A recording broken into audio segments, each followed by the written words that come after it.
One day, God told the prophet Samuel that it was time for a new king and sent him to the house of a man named Jesse. Jesse had 7 sons and brought out each of them to meet Samuel.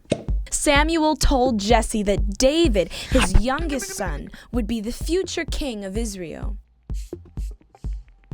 Shortly after this, an army of the Philistines, Israel's enemy, set up camp on a hill right across the valley from Israel's army. For 40 days in a row, a gigantic Philistine warrior named Goliath would walk down to the valley and mock the Israelites. The Israelites were terrified of Goliath and wouldn't fight him.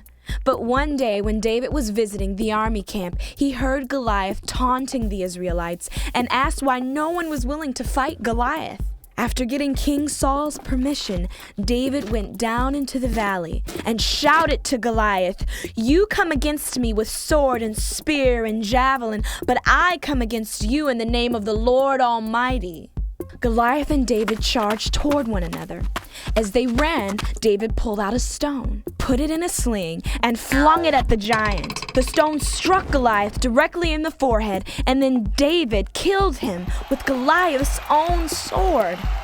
This victory caused David to become so loved and respected that King Saul became very jealous.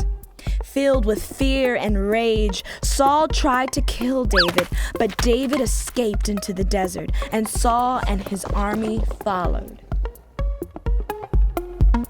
One day, Saul was in a cave and David snuck up on him. But David could not bring himself to kill Saul. When Saul realized what had happened, he broke down crying and made a peace treaty with David, promising he would not kill him. But not long after, Saul became jealous and tried to kill David again. About the same time, the Philistines attacked the Israelites and killed all 3 of Saul's sons. When Saul heard the news, he was so upset that he took out his own sword, fell on it, and killed himself. Then, David was named King of Israel. He made plans to build a giant building called a temple as a place to worship God. But God spoke to David through his friend Nathan, telling him not to build the temple. God said a temple would eventually be built, but by one of David's sons. One of David's descendants would become a king unlike any before, one whose rule would never end.